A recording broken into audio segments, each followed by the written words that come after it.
오늘 본문 말씀은 사도행전 16장 29절에서 32절 말씀입니다. 신약 성경 216페이지 사도행전 16장 29절에서 32절 말씀입니다. 저와 여러분이 한 절씩 교독하시겠습니다. 제가 먼저 받들겠습니다. 간수가 등불을 달라고 하며 뛰어들어가 무서워 떨며 바울과 실라 앞에 엎드리고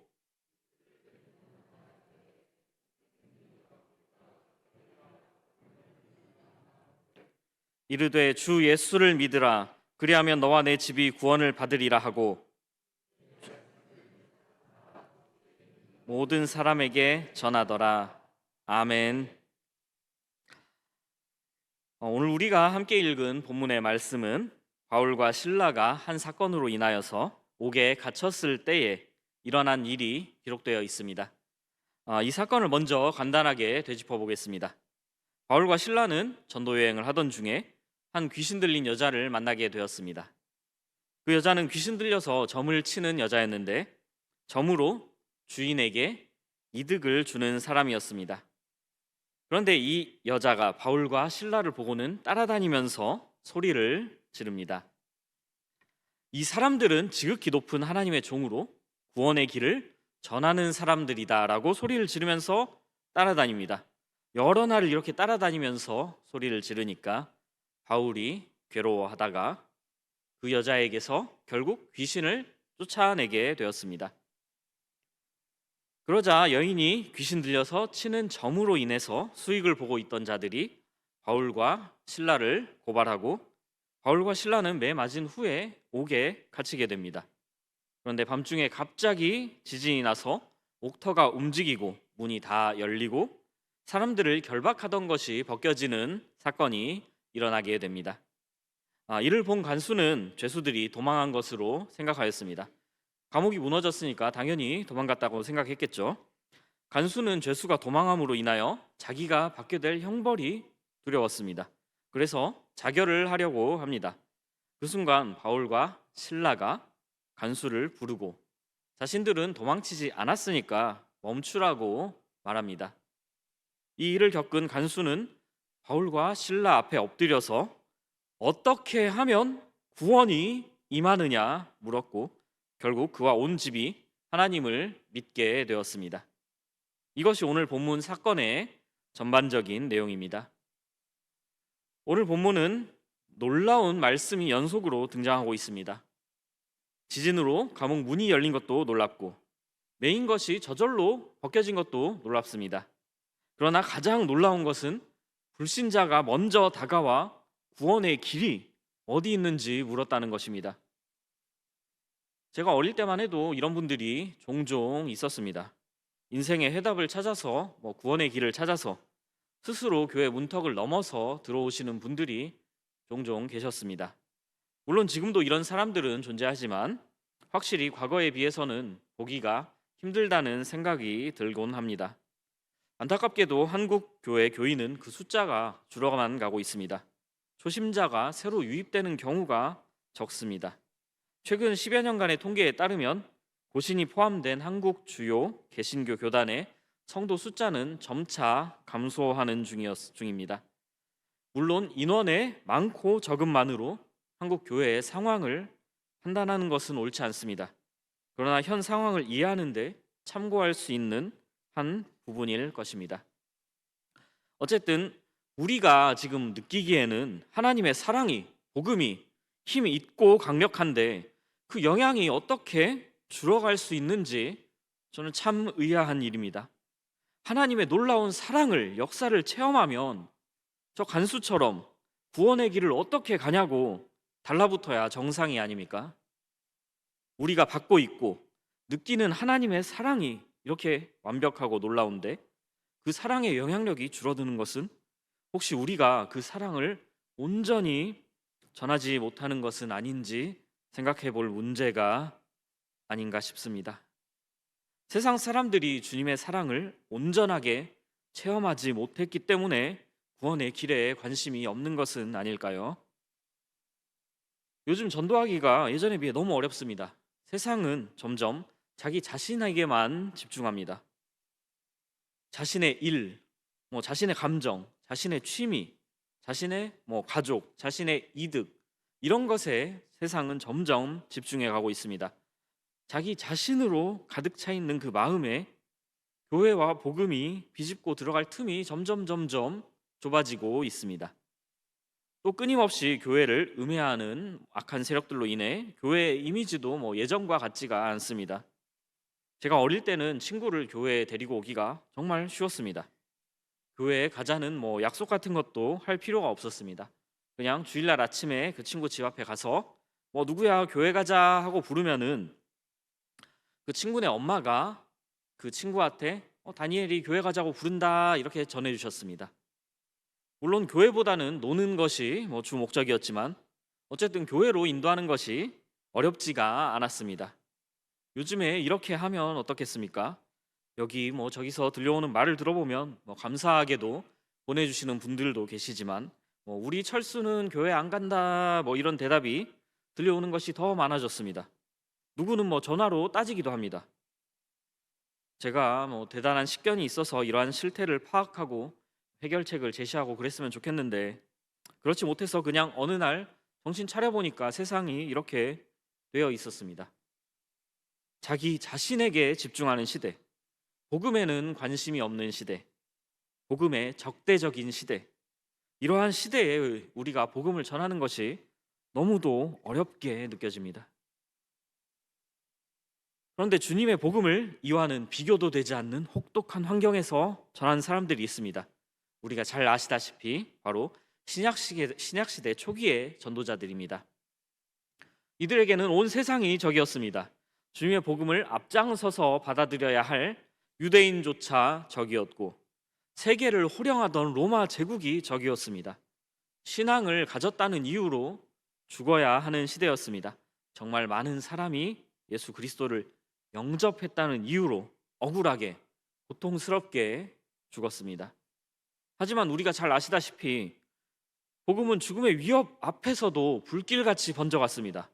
하나님의 사랑과 그리스도의 복음은 그때나 지금이나 변함이 없이 위력적인데 복음이 그때처럼 전파되지 않는다면 문제는 무엇일까요?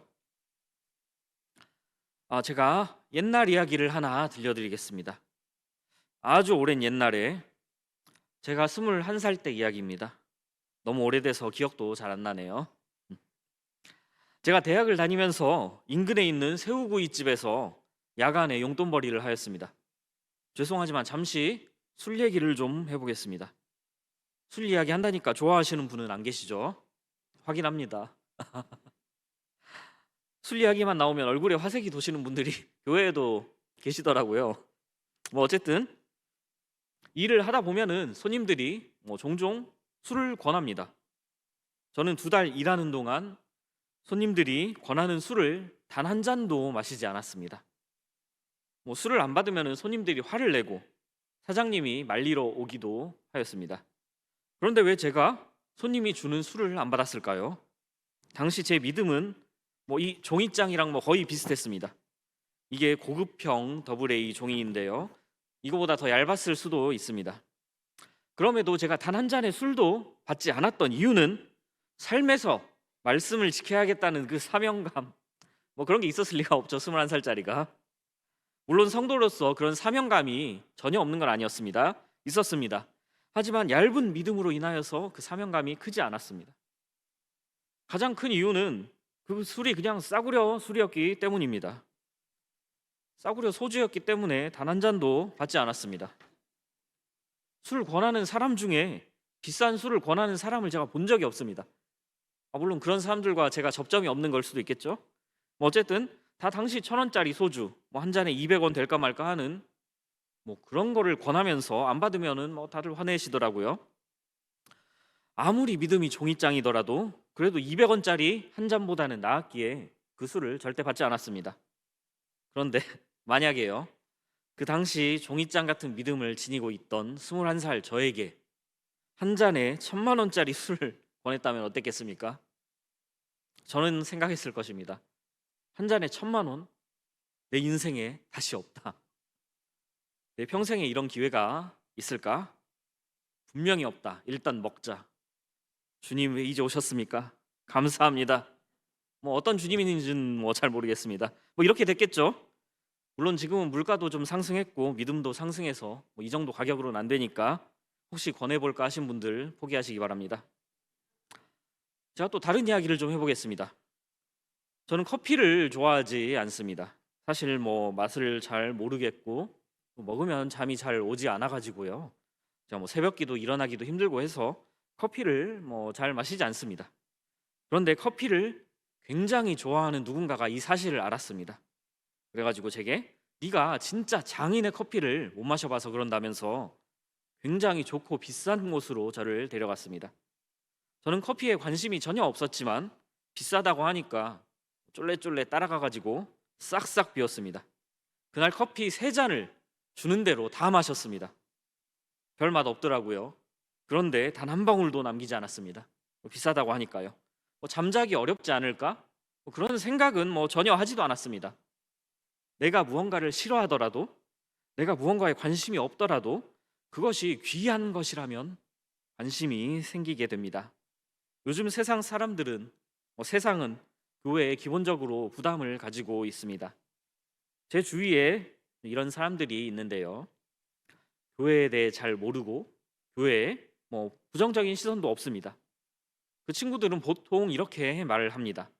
교회 가면 돈도 내야 되고 휴일에 시간을 써야 하고 교회가 싫지는 않은데 자기는 그럴 여력이 없다고 말합니다.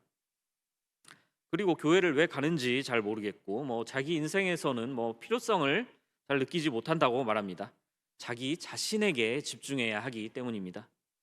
게다가 이건 교회에 부정적이지 않은 사람들의 생각이고 교회에 부정적인 생각을 가진 사람들은 앞에 내용에 더해서 이런저런 이유를 대서 교회를 싫어하기까지 합니다. 주변에서 안 좋은 경우를 봤다, 뉴스에서 보니까 이상하더라, 예전에 다녀봤는데 별로였다, 이런저런 이유들을 대면서 교회를 부정적으로 매도하기도 합니다. 우리가 한 생명을 교회로 인도하려면 이 모든 난관들을 다 뛰어넘어야 합니다. 그들의 귀찮음, 그들의 자신의 생활, 취미, 혹은 교회에 대한 적대감, 이 모든 것을 뛰어넘어야 합니다. 그들이 느끼기에 자신의 생각을 뛰어넘는 귀한 것을 주어야지 설득을 시도라도 할 수가 있습니다. 생각을 바꿀 만한 무언가가 있어야지 복음을 받아들일까 말까 고민이라도 합니다. 이러한 시대에 사도 바울에게 일어났던 사건은 우리가 어떻게 통로로서 주님을 증거해야 하는지를 보여줍니다. 사도 바울은 복음으로 향하는 문을 활짝 열어서 보여주었습니다. 그 찬란한 빛의 문을 활짝 열어 복음을 온전히 보여주었습니다. 간수는 그것을 보고 그 빛에 들어가고 싶어 구원의 길을 묻습니다. 우리도 이렇게 구원으로 향하는 활짝 열린 문, 활짝 열린 통로가 되어야 하지 않겠습니까? 우리의 삶에서 하나님의 사랑을 온전히 우리가 드러내야 합니다. 왜 저 사람이 감옥에 들어오니까 감옥이 무너지고 메인 사슬이 풀리는 것이며 왜 저 사람은 이 상황에서도 간수인 나를 안심시키는가? 왜 저 사람은 책직에 맞고 감옥에 갇히고 또 그 고통을 당할지도 모르는데 도망가지 않는가? 내가 볼 때 저 사람은 맨날 남 좋은 일만 하고 사는 것 같은데 왜 나보다 행복해 보일까? 왜 저 사람은 나보다 경제적 여유가 없어 보이는데 남을 위해 베풀며 살까? 나는 준 것이 없는데 왜 저 사람은 나에게 이런 사랑을 베풀까? 도대체 하나님의 사랑이 무엇인데 저 사람이 이렇게 살아가는가? 잘 못 먹는 음식이라도 좋은 거라 그러면은 쫄래쫄래 따라가듯이 이러한 궁금증이 들게 하고 구원으로 따라오게 만들어야 합니다. 주님이 계신 그 문을 활짝 열어젖혀서 주님의 사랑을 온전히 드러나게 해야 합니다. 우리는 결국 하나님을 대변하는 사람들입니다. 세상 사람들은 보이지 않는 하나님을 볼 수 없습니다. 결국 세상 사람들은 우리를 통해서 하나님을 봅니다. 하나님은 우리를 통해 당신의 사랑을 세상에 전하기를 원하시고 우리가 하나님의 사랑을 적극적으로 행하지 않으면 결국 세상 사람들은 그 사랑을 영원히 체험할 수가 없습니다. 우리가 하나님을 믿는다고 하면서 하나님의 뜻대로 행하지 않아서 하나님의 사랑을 제대로 전달하지 못한다면 그것을 보는 세상 사람은 그걸로 하나님의 사랑을 판단할 수밖에 없습니다. 아, 저게 하나님의 사랑이야? 뭐 별거 없네. 이렇게 되어서야 되겠습니까? 하나님의 사랑은 저 문인 뒤에서 눈이 멀 정도로 빛나고 있는데 내가 그 문을 활짝 열지 못해서 드러내지 못한다면 얼마나 이거 애통한 일입니까? 제가 아는 한 자매는 정말 열심히 주님을 섬깁니다. 그리고 평생을 가족을 사랑으로 섬겼습니다. 가장 최근에는 이 자매의 언니가 출산을 하였습니다. 언니가 출산을 하자 이 자매는 자기 일을 평일에 하면서 토요일에는 조카들을 돌봐주러 가고 주일에는 교회를 섬깁니다. 버티고 버티던 자매의 언니는 결국 30년 만에 자기도 하나님을 알고 싶다고 동생에게 고백하였습니다. 하나님의 사랑을 온전히 전달하면 누구든지 하나님을 알고 싶어 합니다. 하나님의 은혜와 사랑을 누군가를 통해 체험하면 거기에 버틸 사람이 없습니다. 간수가 바울에게 구원의 길을 물으면서 매달렸듯이 놀라운 주님의 은혜와 사랑을 본 자들은 하나님께로 돌아올 수밖에 없습니다. 우리 또한 그 사랑을 체험했기에 육체적으로 피곤하니 평일 저녁에 이 자리에 나와서 앉아 있는 것이 아니겠습니까? 물론 여러분들이 최선을 다하지 않고 있다, 이것은 아닙니다. 누가 최선을 다하는지 아닌지 제가 어찌 알 수 있겠습니까?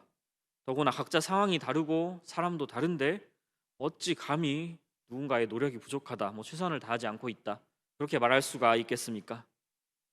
먼저 저부터도 저 자매처럼 하라고 한다면 도저히 엄두가 안 납니다. 다만 우리가 세상에 하나님의 사랑을 온전히 드러내고 있는지 한 번쯤은 돌아보자는 것입니다.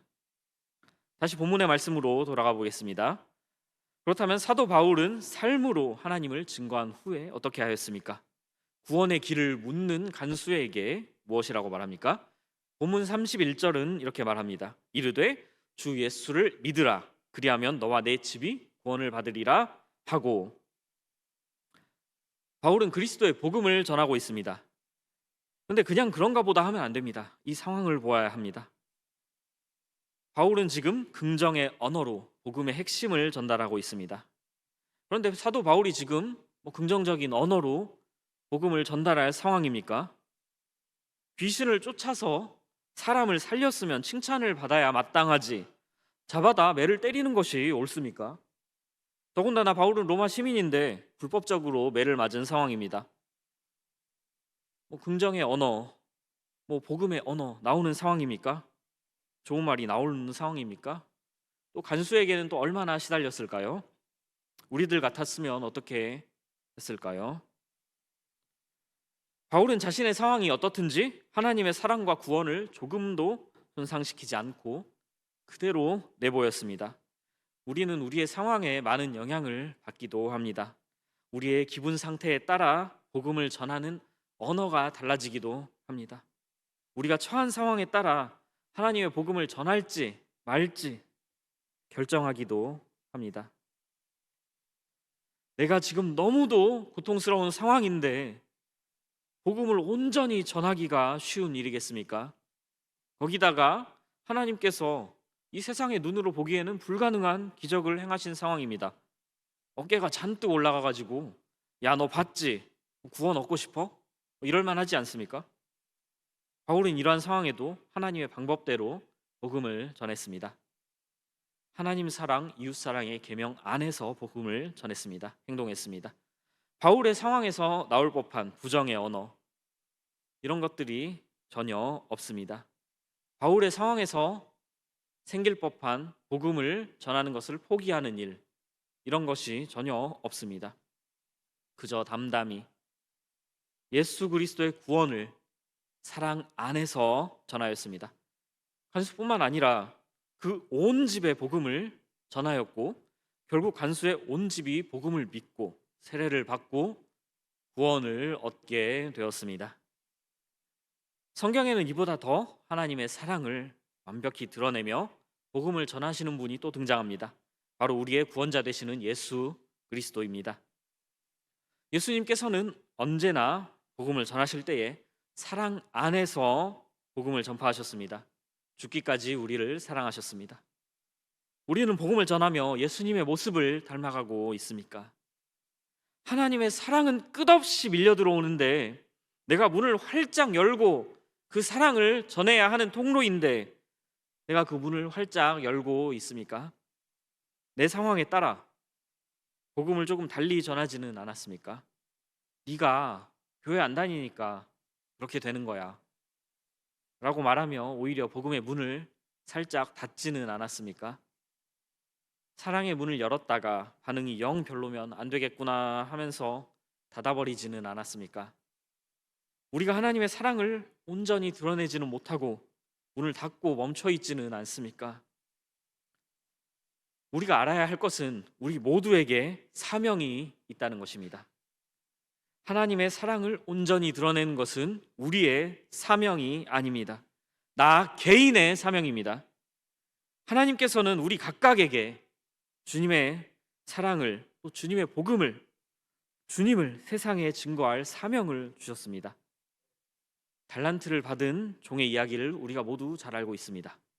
5달란트 받은 종이 2배를 벌었고 2달란트 받은 종이 2배를 벌어들였으면 합해서 얼마입니까? 어려워서 잘 모르겠는데 어쨌든 이러면 1달란트 받은 사람이 이득 못 본 정도는 그냥 넘어가도 되지 않겠습니까? 이득을 못 봤을 뿐 손해본 것도 아닌데요. 하지만 주님의 방식은 그렇지가 않습니다. 주님께서 1달란트를 썩힌 종을 악하고 게으른 종이라고 부르십니다. 내가 행해야 합니다. 내가 교회 안에 단체 안에 숨으면 안 됩니다. 내가 해야 합니다. 각자에게 맡기신 사명의 몫이 있습니다. 하나님이 우리에게 맡기신 영혼이 있습니다. 그 영혼이 누군지 저는 모릅니다. 그러나 우리 각자는 하나님께서 내게 맡기신 영혼이 누구인지 아실 것입니다. 누군가 할 일이 아닙니다. 내가 해야 할 일입니다. 하나님께서 나에게 맡기신 그 영혼에게 하나님의 사랑을 온전히 전할 수 있게 되기를 소망합니다. 하나님의 온전한 사랑을 체험한 그 영혼들이 구원의 길을 물어오는 역사가 있기를 소망합니다. 말씀을 맺겠습니다. 우리가 한 영혼을 구원의 길로 인도하는 것은 정말 어렵습니다. 그러나 하나님의 사랑을 온전히 보여주면 가능하다고 확신합니다. 그 좋은 것을 주면 반드시 그 영혼 돌아올 것이라고 확신합니다.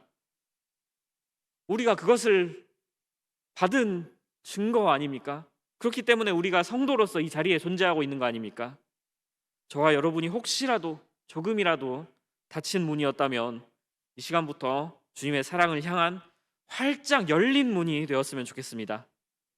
우리가 품은 그 사람을 향해 주님의 사랑을 온전히 보일 수 있는 우리 모두가 되기를 진심으로 간절히 소망합니다. 기도드리겠습니다. 아버지 하나님, 아버지의 그 놀랍고 완전하신 사랑 앞에 굴복하여 우리가 이 자리에 엎드렸습니다. 주님, 그러나 우리가 그 사랑을 온전히 받기만 하고 온전히 세상에 전하지는 못하지 않았는지 우리를 돌아봅니다. 주님, 우리에게 뜨거운 성령 허락하여 주시옵소서. 우리에게 믿음과 능력 더하여 주시옵소서. 우리가 삶에 지쳐 세상에 지쳐 주님의 사랑을 온전히 전하지 못하는 일이 없도록 하여 주시옵소서. 주님, 우리가 당신께 받은 그 사랑을 온전하게 세상을 향해 전달하며 비추게 하여 주시옵소서. 우리를 통하여 아버지의 구원과 복음을 세상 사람들이 온전히 깨닫고 누리게 하시고 당신의 사랑을 우리를 통해 체험한 자들이 구원의 문을 향해 달려오는 역사를 허락하여 주시옵소서. 예수님 이름으로 기도드립니다. 아멘.